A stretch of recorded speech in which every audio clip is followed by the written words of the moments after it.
இனிமையான நண்பர்களே, அன்புள்ளம் கொண்ட சொந்தங்களே, அனைவருக்கும் வணக்கம். கடந்த 4 நாட்களாக தமிழக அரசியலில் புயல் வீசிக்கொண்டிருக்கிறது.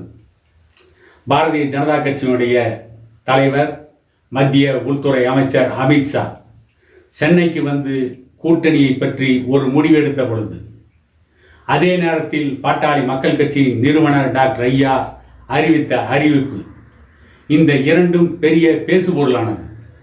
இதில் ஒரு முக்கியமான செய்தி என்னவென்று கேட்டால், அமித்ஷாவும் எடப்பாடி பழனிசாமியும் அமைத்த அதிமுக பாரதிய ஜனதா கட்சி இந்த கூட்டணியை பற்றி கூட ஊடகங்கள் அதிகம் பேசவில்லை, திமுக அதிகம் பேசவில்லை. அதிகம் பேசப்பட்ட ஒரு செய்தி, பாட்டாளி மக்கள் கட்சி தலைவராக இருந்த அன்புமணி ராமதாஸ் அவர்களை பாட்டாளி மக்கள் கட்சி தலைவராக பொறுப்பை மாற்றி பாட்டாளி மக்கள் கட்சி தலைவராக பாமக நிறுவனர் டாக்டர் ஐயா அவர்களே பொறுப்பேற்றுக் கொண்ட அந்த நிகழ்வு, அந்த சம்பவம், அந்த செய்தி, அதை பற்றி தான் ஊடகங்கள் அதிகம் பேசியது. எதற்காக அதை பற்றி அதிகம் பேசினார்கள்? பாட்டாளி மக்கள் கட்சியில் எப்பொழுது ஒரு சின்ன பிரச்சனை வரும், அதை எப்படி மக்கள் மத்தியிலே தவறாக பிரச்சாரம் செய்யலாம். பாட்டாளி மக்கள் கட்சியில் பிரச்சனை, பாட்டாளி மக்கள் கட்சியில் பிளவு, பாட்டாளி மக்கள் கட்சியில் பூகம்பம், பாட்டாளி மக்கள் கட்சியில் புயல் என்று ஆளாளுக்கு ஊடகங்களிலே கதை விட்டுக் கொண்டிருந்தார்கள்.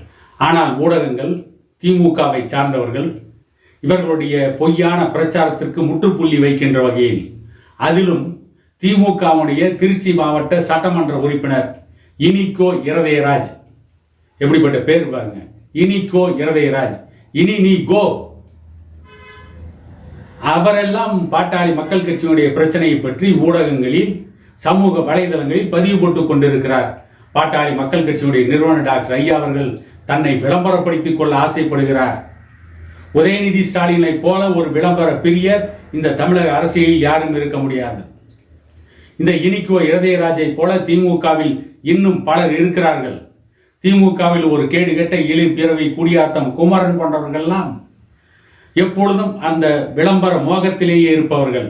தன்னை விளம்பரப்படுத்திக் கொள்ள எவ்வளவு ஆபாசமாகவும் அசிங்கமாகவும் பேச தயங்காத ஈனப்பிறவிகள், இழி பிறவிகள். இவர்களை விடவா எங்கள் ஐயா டாக்டர் ராமதாஸ் அவர்களுக்கு விளம்பர ஆசை இருக்கிறது?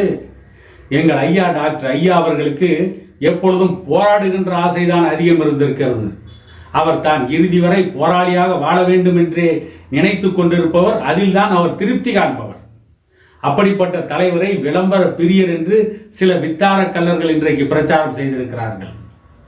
அவையெல்லாம் ஒரு பக்கம் இருந்தாலும் கூட, திமுக, இன்னும் சில ஊடகங்கள், பாட்டாளி மக்கள் கட்சி மீது அவதூறு கிளப்பிய ஊடகங்கள், அவர்களுடைய வாயை அடைக்கின்ற விதமாக அன்புமணி ராமதாஸ் அவர்கள் அதிரடி நடவடிக்கை எடுத்தார்.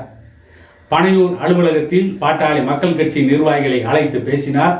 அடுத்த நிமிடம் நாம் அடுத்து என்ன செய்ய வேண்டும், அடுத்து நாம் செய்ய வேண்டிய வேலை என்ன, அடுத்து நாம் காண வேண்டிய களம் என்ன, அடுத்து நம்முடைய தேவை என்ன, இந்த கட்சியின் தேவை என்ன, இந்த தமிழக மக்களின் தேவை என்ன, சமூக நீதிக்காக நாம் ஆற்ற வேண்டிய கடமை என்ன என்பதை பற்றி சிந்தித்து உடனடியாக மே 11 மகாபலிபுரம் மாநாடு நடக்கும். அந்த மாநாட்டு திடலை பார்வையிட்டு மாநாட்டை எப்படி நடத்த வேண்டும், நம்மிடையே எந்த பிரச்சனையும் இல்லை, பாட்டாளி மக்கள் கட்சியில் இருப்பது ஒரு சிறு சலசலப்பு, அவ்வளவுதான், அதை நாம் சரி செய்து கொள்வோம். ஏற்கனவே பல கருப்பையா அவர்கள் கூறியதை போல நீர் அடித்து நீர் விலகாது. பாட்டாளி மக்கள் கட்சியுடைய நிறுவனர் டாக்டர் ஐயாவிற்கு பிறகு அந்த கட்சி டாக்டர் அன்புமணி ராமதாஸ் அவர்களிடம்தான் செல்லும், வேறு யாரிடமும் போகாது. ஆகவே அன்புமணி அவர்களும் அவசரப்பட மாட்டார் என்றுதான் பல கருப்பையாவும் சொல்லியிருந்தார். அதை போல நாம் இன்றைக்கு தலைவராக இருக்கிறோமோ இல்லையோ, செயல் தலைவராக இருந்தாலும் பரவாயில்லை, பாட்டாளி மக்கள் கட்சி நடத்த போகின்ற, வன்னியர் சங்கம் நடத்த போகின்ற இந்த மே 11 வன்னிய இளைஞர் பெருவிழாவை மிகவும் எழுச்சியோடு நடத்த வேண்டும் என்பதற்காக உடனடியாக மகாபலிபுரம் மாநாடு நடைபெற இருக்கின்ற அந்த மாநாட்டு திடலுக்கு சென்று பெரும் இளைஞர்கள் கூட்டம் அவர் பின்னால் சென்றிருக்கிறது.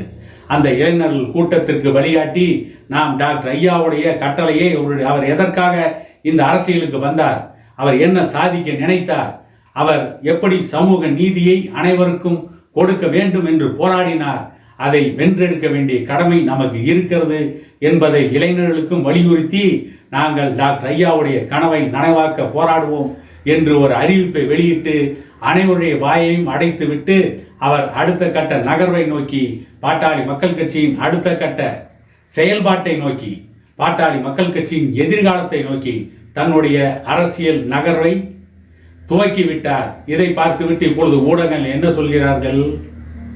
பாட்டாளி மக்கள் கட்சியின் நிறுவனர் டாக்டர் ஐயா அவர்கள் திமுகவுடன் கூட்டணி வைக்க முயற்சி செய்கிறார். இவங்க தான் தைலாபுரம் தோட்டத்தில் போய் பார்த்தாங்களா? கடந்த ஒரு 2 நாட்களாக யாரையும் தைலாபுரம் தோட்டத்திற்குள்ளேயே டாக்டர் ஐயா அனுமதிக்கவில்லை என்றும் சில ஊடகங்கள் தான் செய்தி வெளியிட்டிருக்கிறது. அப்படிப்பட்ட நிலைமையில் டாக்டர் ஐயா எப்பொழுது திமுகவுடன் கூட்டணி வைக்க முயற்சி செய்தார்? திமுகவுடன் கூட்டணி வைக்க முயற்சி செய்தாரா? அண்ணா திமுகவுடன் கூட்டணி வைக்க முயற்சி செய்தாரா? பாரதிய ஜனதா கட்சியுடன் கூட்டணி வைக்க முயற்சி செய்தாரா என்று பாட்டாளி மக்கள் கட்சியுடைய முன்னணி நிர்வாகிகளுக்கே தெரியவில்லை. இந்த ஊடகங்களுக்கு எப்படி தெரியும்? ஏதோ இவர்கள் இஷ்டத்திற்கு கற்பனை கதைகளை கட்டவிழ்த்து விட்டு கொண்டிருக்கிறார்கள். அதற்காகத்தான் அன்புமணி அவர்கள் அதிரடி நடவடிக்கை எடுத்தார். அடுத்து மாநாட்டை நோக்கிய தன்னுடைய செயல் திட்டத்தை துவக்கி இருக்கிறார், தன்னுடைய செயல்பாட்டை ஆரம்பித்திருக்கிறார் என கூறிக்கொண்டு இன்னொரு காணொளியில் உங்களை சந்திக்கும் வரை உங்களிடமிருந்து விடைபெறுவது உங்கள் எடப்பாடி துரைசாமி.